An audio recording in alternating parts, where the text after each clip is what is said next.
abrangente até hoje sobre o impacto das mudanças climáticas na nossa saúde. Com as mudanças no clima aceleradas pelo homem, a capacidade de reprodução do mosquito Aedes aegypti aumentou. De acordo com dados de 2023, foram 5 milhões de casos de dengue em mais de 80 países, um recorde histórico. O risco de transmissão é hoje 11% maior do que o da última década. E para saber um pouco mais sobre isso, eu vou conversar agora com o infectologista Francisco Chagas. Doutor Francisco, bom dia, bem-vindo mais uma vez ao jornal. E a pergunta que eu faço para a gente começar essa conversa é o seguinte: como é que o clima mais quente contribui para o aumento de casos de dengue?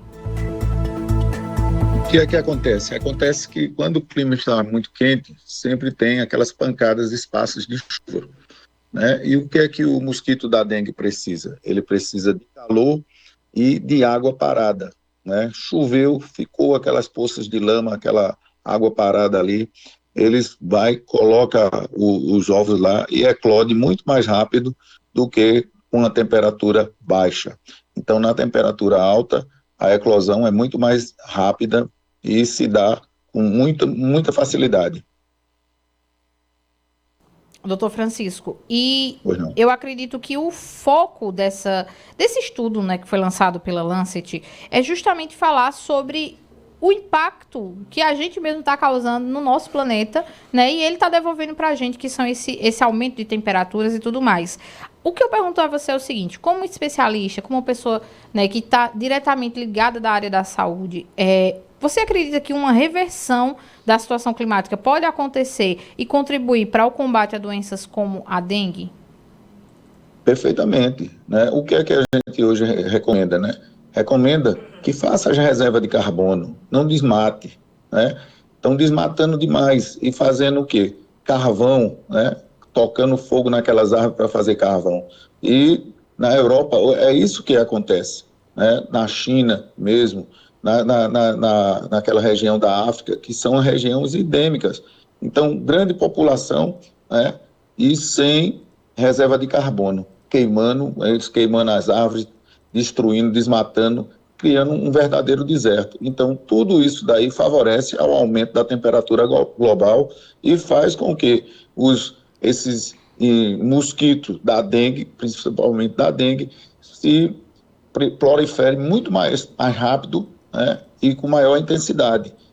É o que ele quer: água parada e calor, para ele botar os ovos e eclodir e fazer o que está acontecendo. E vai aumentar mais ainda o número de mortes, né? Não só aqui, como também em toda a Europa. Já está acontecendo isso, a gente está vendo isso. E nos países da África, para você ter uma ideia, são 80 países que são atingidos, né? Que são endêmicos. A doença da dengue lá é endêmica. Pois é, a gente fala sobre dengue e muitas vezes as pessoas só remetem a doença aos sintomas que são mais comuns, né? Que são as manchas no corpo, febre, enfim.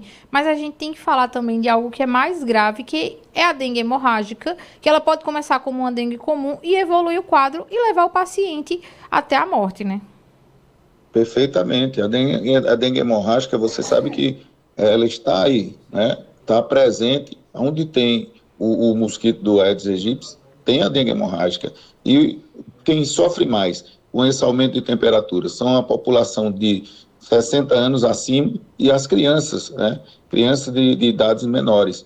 Então, temos que tomar providência, temos que ter cuidado, né? Não deixar água parada e sempre que puder, né, usar inseticida, colocar inseticida dentro de águas que estão contaminadas e fazer o controle, porque se não fizer o controle, a gente via aqui na época da dengue mesmo que teve o surto, era todo dia o pessoal com carro fumacê, os agentes de endemias nas casas, e hoje a gente não vê mais. Então pode acontecer um surto grande também aqui na nossa região.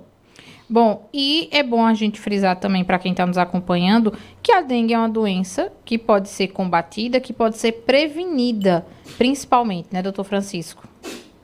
Perfeitamente, pode ser prevenida e existe agora, né, as vacinas, né, que muita gente gastou muito dinheiro aí com propagandas políticas, com coisas assim, que deveria ter feito o quê? Comprar as doses da vacina e vacinar a população.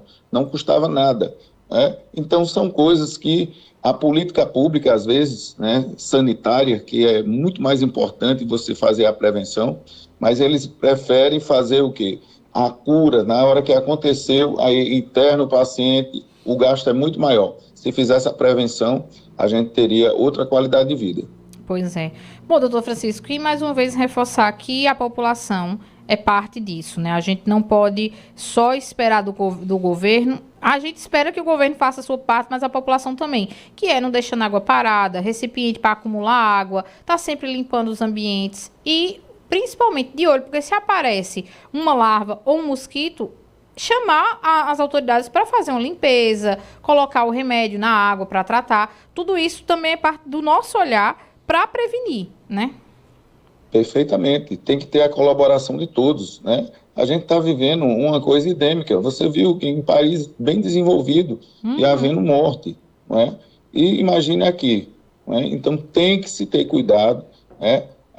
Os políticos, né? As autoridades, né? Tem que sair de dentro do gabinete e ir à rua para ver o que é que está acontecendo, né? A gente vê os lixos lá entulhados por aí, por dentro da cidade. Então, tudo isso daí faz com que gere as doenças, né? Não só a dengue e outras doenças mais infecto-contagiosas. Então, tem que ter um olhar diferente. Bom, eu queria, antes da gente encerrar, doutor Francisco, que o senhor reforçasse só os sintomas, né, para que a população que está nos acompanhando, né, ao primeiro sinal, já saber o que fazer para, primeiro, ficar atento se é um caso mais grave, se não é, e como se tratar, para também não estar tomando medicação aí errada ou por conta própria e desencadeando outros problemas. Perfeito. A sintomatologia da dengue é clássica, né? A dor retroocular, né? Febre alta, né? São pessoas que dizem, olha, a quintura, essa febre é tão alta, né, que geralmente é uma febre de 39 para 40 graus, né? Então, chama muita atenção. O prurido também, aparecer aquelas manchinhas, pintinhas no corpo, procurar uma unidade de saúde para o profissional orientar o tratamento, né? E evitar de tomar as medicações que é vendida assim aleatoriamente, como o ácido acetil salicílico, né? Que se for uma dengue hemorrágica, você tomando o ácido acetil salicílico, você vai ter uma hemorragia, né? Então, muito cuidado e quando aparecer os primeiros sintomas, procurar uma unidade de saúde mais próxima de sua casa. Doutor Francisco, olha, muito obrigada pela participação com a gente. Espero mesmo assim que as pessoas se conscientizem o mais rápido possível de cuidar do planeta e porque elas vão estar se cuidando e que tomem aí as orientações que o senhor trouxe aí como um alerta importante. Então, obrigada, tá? E até a próxima. Eu que agradeço. Um bom dia a todos. A gente conversou com o infectologista Francisco Chagas, né,